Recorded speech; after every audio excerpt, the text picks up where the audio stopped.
He was the pirate every man wanted to be, and the scandal every studio feared. Errol Flynn didn't just break rules, he danced on them. Sword in one hand, drink in the other. So why was everyone, from directors to co-stars, truly afraid of him? Was it the charm, the chaos, or something deeper? In this video, we dive into the legend, the danger, and the man behind Hollywood's wildest reputation. Stay with us, because this story only gets wilder.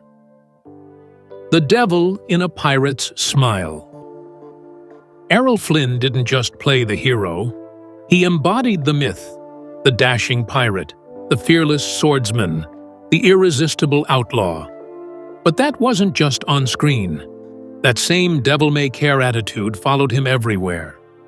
He could win a sword fight, steal the show, and your wife, all in a single evening. With his tousled hair, glinting eyes, and grin that practically smirked its way into trouble, he was magnetic. Dangerous, but magnetic. Flynn's charm wasn't soft. It was sharp, almost weaponized. One moment, he'd be cracking jokes on set. The next, throwing punches in a nightclub. His smile didn't disarm people. It warned them. Hollywood had its share of rebels and rogues, but Flynn made them all look tame. That's why he wasn't just admired. He was feared. Feared by executives who couldn't control him. Feared by husbands who couldn't compete with him. Feared by a town that built its stories around heroes, and then watched as Flynn rewrote the rules. So why was everyone afraid of Errol Flynn? Because he lived like no one could stop him. And for a long time, no one did. And to understand how he became that man, you have to go back, not to Beverly Hills, but to the untamed coasts of Tasmania. The wild origins. Long before Hollywood gave him a spotlight, Errol Flynn was already crafting his legend. Born in 1909 in Hobart, Tasmania, he came into the world surrounded by myths and mischief. He claimed descent from mutineers on the Bounty, said he had pirate blood in his veins. And honestly, nobody doubted him. Flynn didn't have a polished upbringing. He had fire and fists and a taste for danger. He was expelled from multiple schools for fighting, lying, and breaking rules with flair. By the time most young men were dreaming of careers, Flynn had already been a boxer, a sailor, a gambler, a gold prospector in Papua New Guinea, and allegedly, a thief. He wasn't acting like a rogue. He was one. But even out on the rough edges of the world, people noticed him.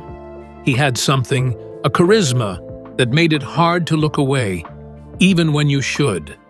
That unpredictable, untamable energy eventually carried him to England, then Hollywood, where casting agents weren't sure if he was a menace or a miracle. Turns out, he was both. Which leads us to the moment that changed his life and helped launch one of the most dangerous careers in Hollywood history. Hollywood's accidental hero. Errol Flynn wasn't supposed to be a star. Not at first. He was cast in a few background roles, stumbled through screen tests with barely any training, but something about him couldn't be ignored. In 1935, Warner Brothers took a chance and gave him the lead in Captain Blood. It was a gamble. It paid off like a jackpot. The audience didn't see an actor.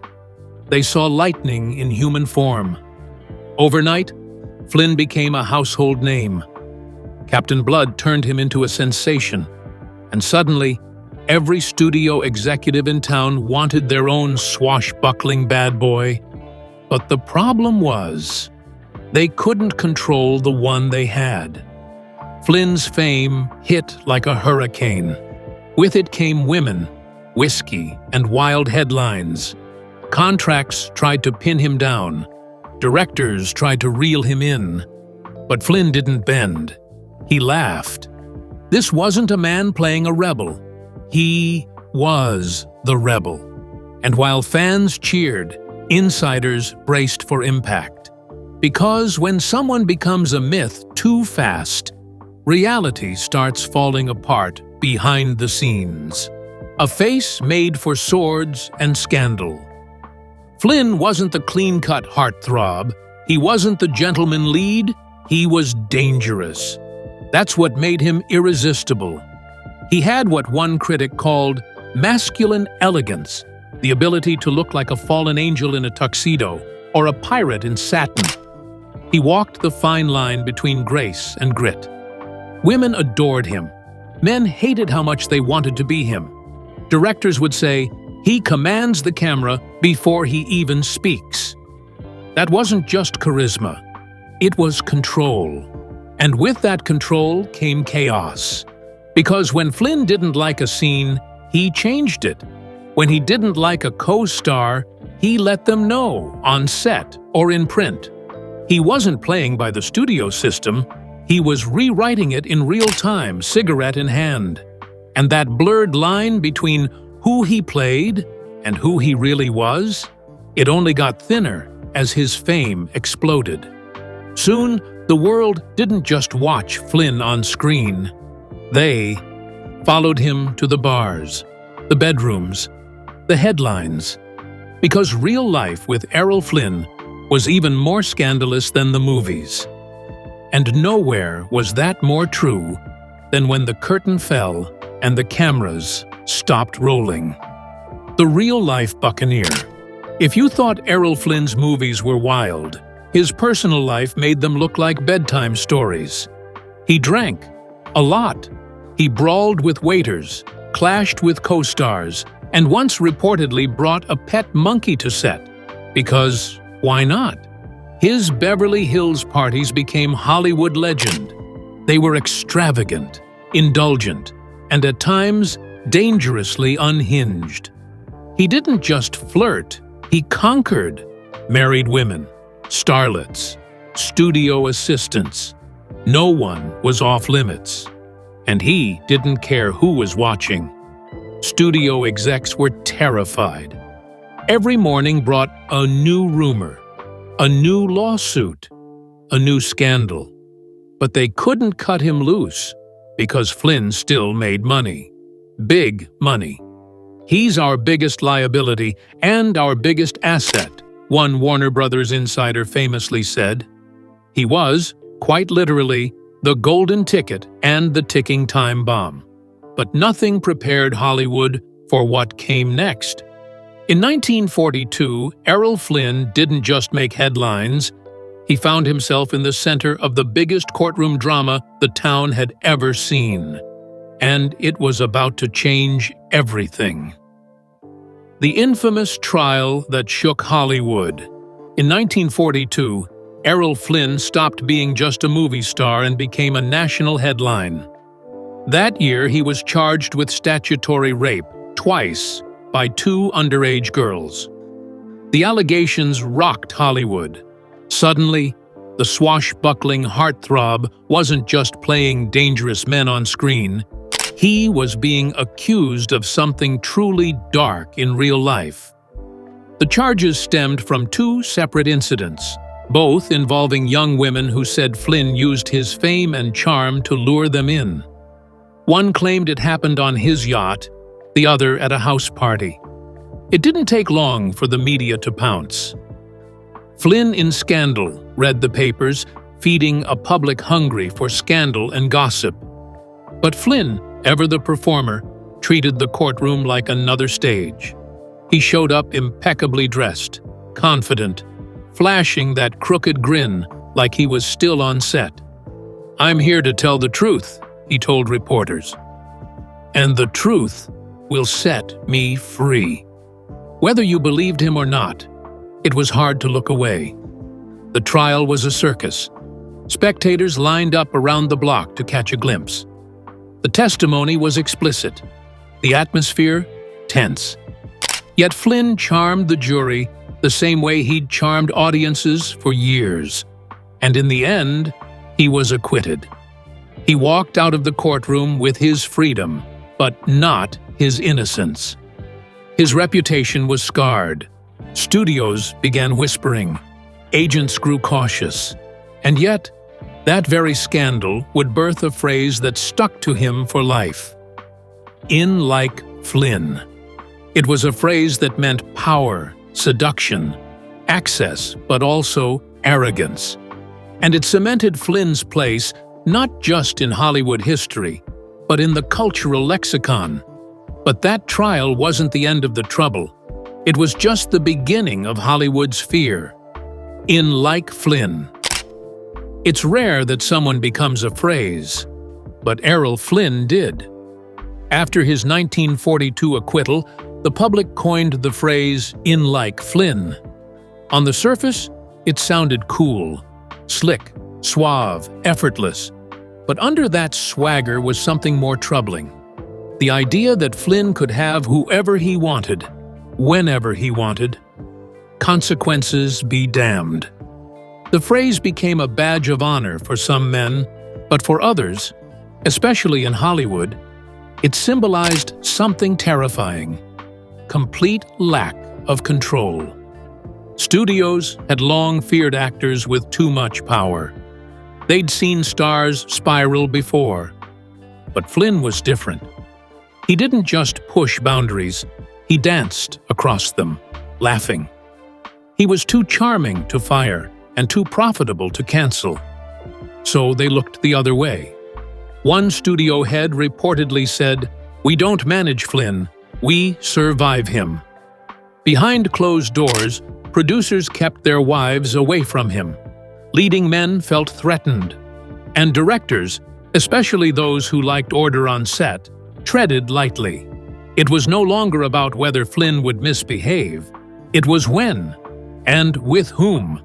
And with that reputation, a dangerous new truth emerged. Even the most powerful men in Hollywood weren't immune to Flynn's reach, because he wasn't just chasing roles. He was chasing the lives others had built. Women wanted him. Men watched their wives. Errol Flynn didn't need to chase women. They came to him. And when they didn't, he didn't mind chasing. Married? Engaged? It didn't matter. Rumors swirled about Flynn seducing wives of producers, co-stars, even executives. It wasn't just the affairs. It was the way he made everyone around him uneasy. Men watched their wives closely at parties if Flynn was in the room. Studio heads changed seating, arrangements. Actresses avoided him or sought him out, depending on who you asked. His on-screen charm mirrored real life.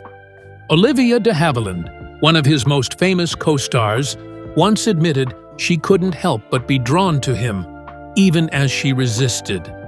"You knew he was trouble," she said. "But God help you, you wanted him anyway." That was Flynn's curse, and his weapon. He was magnetic and unpredictable. One day, he'd bring flowers. The next, he'd disappear on a bender. You couldn't rely on him, but you couldn't forget him either. His reputation became so notorious that some studios added morality clauses to actor contracts just to shield themselves. They were afraid of the headlines, afraid of the lawsuits, afraid of losing everything to the chaos Flynn brought with him. But they still kept casting him. Because even when the stories got darker, the box office stayed bright. Too wild to tame. Warner Brothers tried everything to manage Errol Flynn. They assigned him assistants, handlers, even on-set babysitters. They rewrote scripts around his hangovers. They scheduled shoots later in the day so he could recover from long nights. None of it worked. Flynn missed call times. He fought with directors. He brought women to his trailer during takes. And yet, audiences adored him. Every film was a hit. The public didn't care about the rumors. They just wanted more of the pirate, the rogue, the rebel. Executives whispered, "He's a liability." But nobody dared fire him. He was their golden goose. Dangerous, yes, but profitable. One director famously said, "Flynn doesn't follow scripts, he lives them." And that was the truth. You didn't hire Flynn to deliver lines. You hired him to show up, crack a grin, and make movie magic. But behind the magic, things were beginning to fall apart. Flynn's drinking got worse. His health started to falter. The chaos that once seemed charming started to look reckless. And slowly, the town that had once feared him began to grow tired of cleaning up after him. But Flynn had one last surprise. Beneath all the bad behavior, there was brilliance.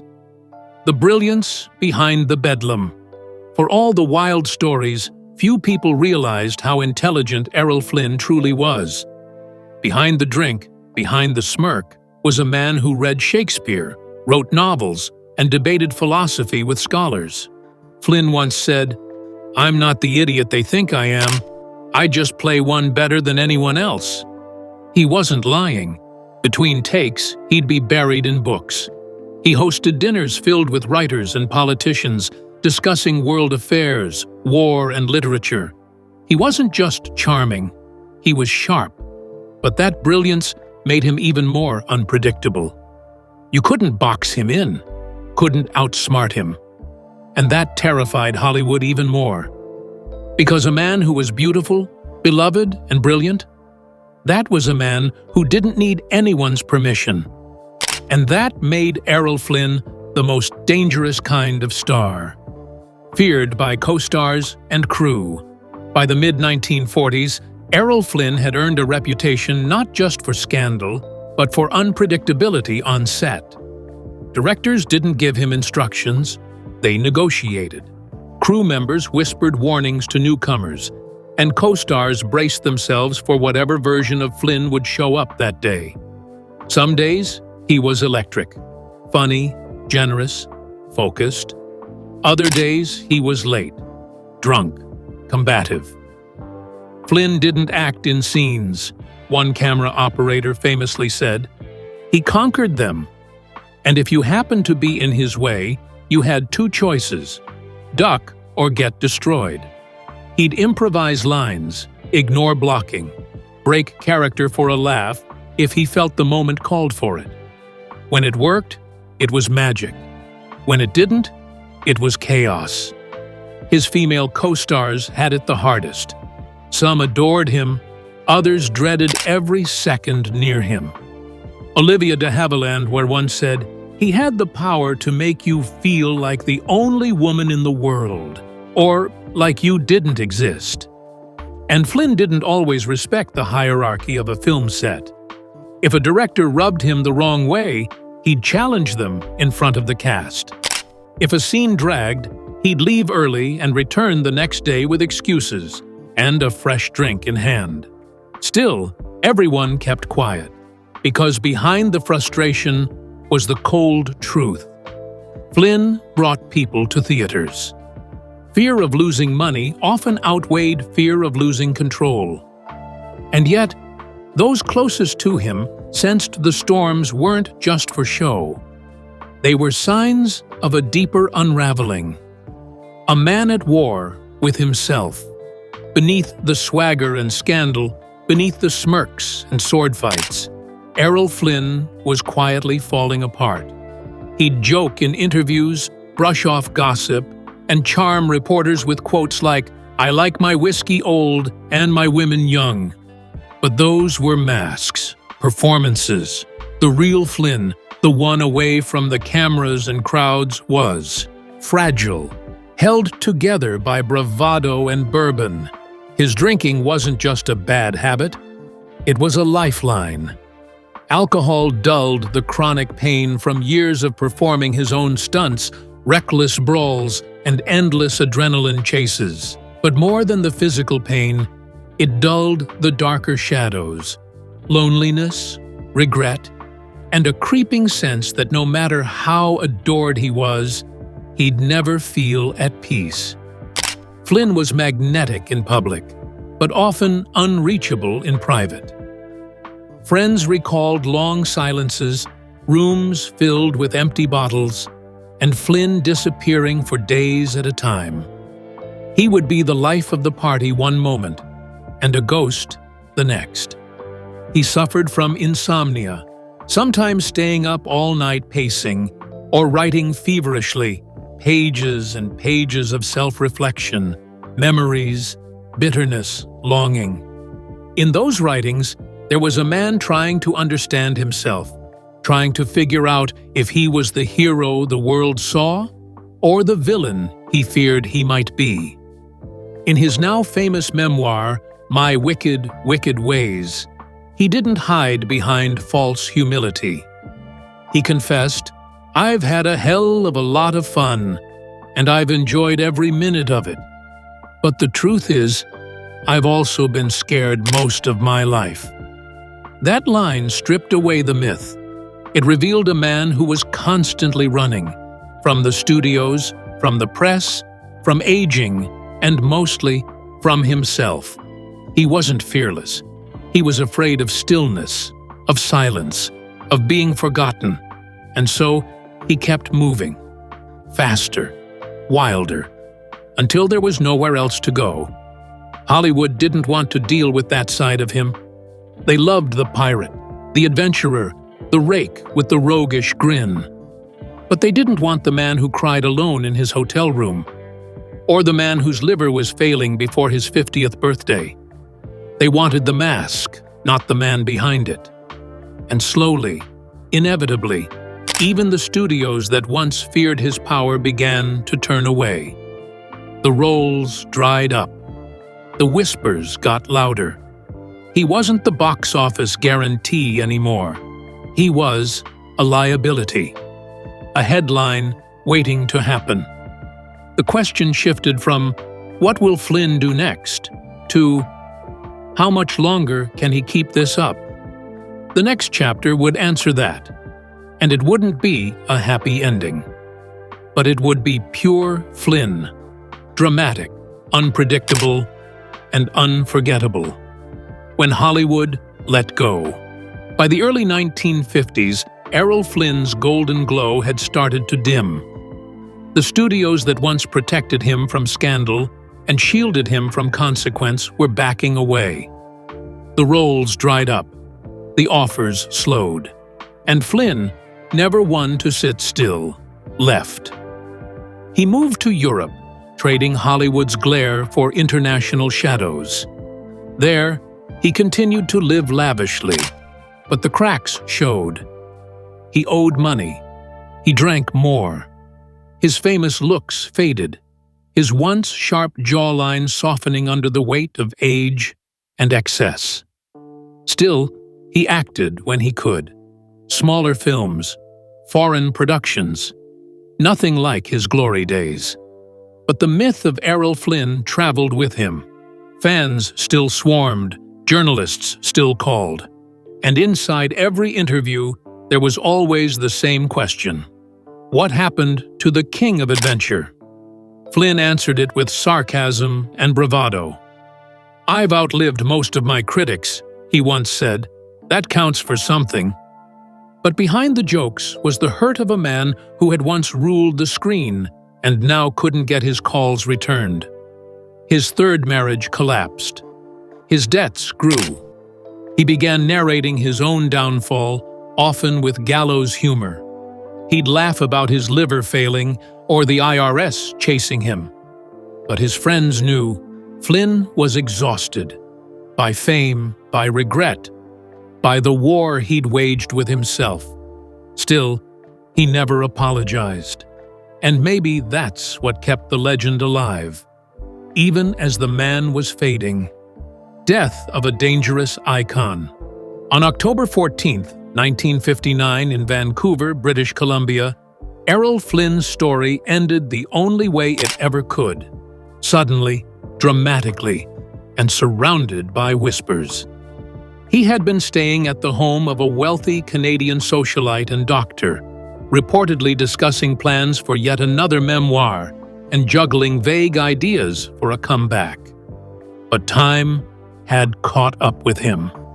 That evening, Flynn collapsed in a room full of guests. At just 50 years old, the king of swashbucklers was gone. The autopsy report stunned even the examining physician. Flynn's internal organs were ravaged, his liver enlarged and diseased, his heart hardened by decades of indulgence. One doctor remarked he had the physical condition of an 85-year-old man. It was as if his body had aged in fast forward, a living testament to the price of endless excess. News of his death broke quickly. The public was shocked, yet not surprised. After all, Flynn had flirted with death for years, in his stunts, in his scandals, in his nightly escapades. But Hollywood still paused. This wasn't just the death of an actor, it was the final curtain call for a myth. Errol Flynn wasn't given the grand Hollywood send-off. There were no golden tributes or parades of mourning stars, no state funeral, no fanfare. Just a quiet ending to one of the loudest lives the silver screen ever knew. He was buried in Forest Lawn Memorial Park, a cemetery that housed stars and legends alike. But even there, among other giants, Flynn remained singular. In death, however, Flynn found a strange kind of rebirth. Just months after his passing, his memoir, My Wicked, Wicked Ways, was released. Raw, witty, and unapologetically honest, the book peeled back the myth to reveal the damaged man beneath it. He admitted his failings with charm. He mocked himself before others could. He confessed to his addictions, his fears, and his fleeting joys. The memoir became a sensation, part confession, part love letter to chaos. And in the pages of that book, readers met the true Errol Flynn, a man who longed for deeper connection but ran from it. A man who wielded charm like a sword but never truly found peace. A man who gave everything to the world, his beauty, his talent, his madness, and asked for little in return except the freedom to live fast and die on his own terms.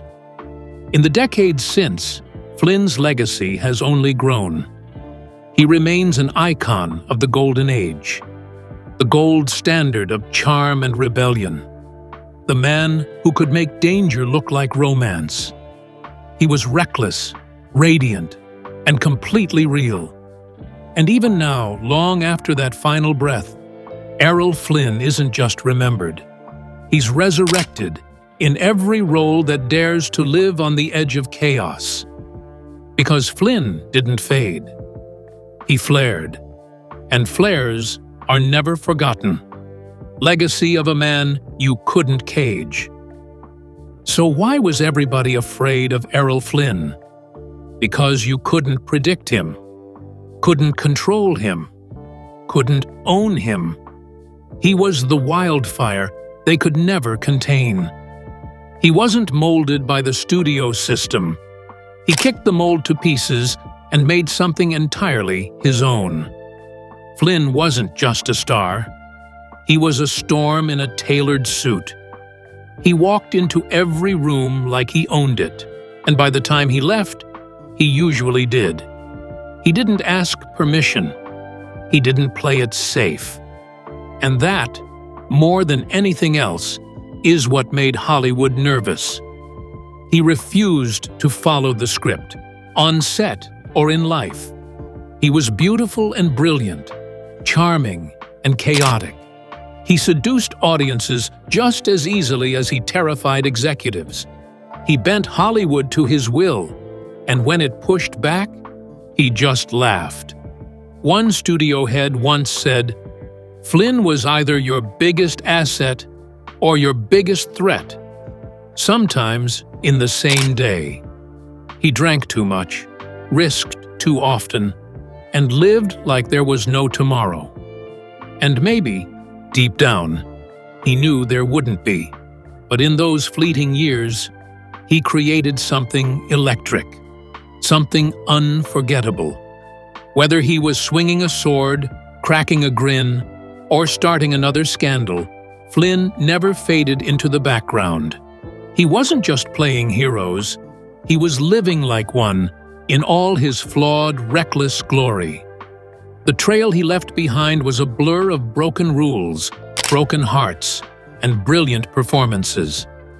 But behind the myth, behind the mayhem, was something even more dangerous than all the rest. He was free. Free from expectation, free from conformity, free from the need to be anyone but exactly who he was. And in a town built on image and illusion, that kind of truth is terrifying. That's why men envied him. That's why women chased him. That's why Hollywood tried so hard to manage him. Because Errol Flynn reminded them of something they'd all lost along the way. The raw, unfiltered thrill of living on your own terms. He didn't die a saint. He didn't die a hero. But he died something far rarer than both. He died as himself. And in the end, that's what makes a legend. Errol Flynn was more than a star. He was a storm no one could tame. Loved, feared, envied, and unforgettable. If you enjoyed this dive into his life, hit that like button, subscribe for more vintage legends, and drop your thoughts in the comments. Thanks for watching. See you in the next story.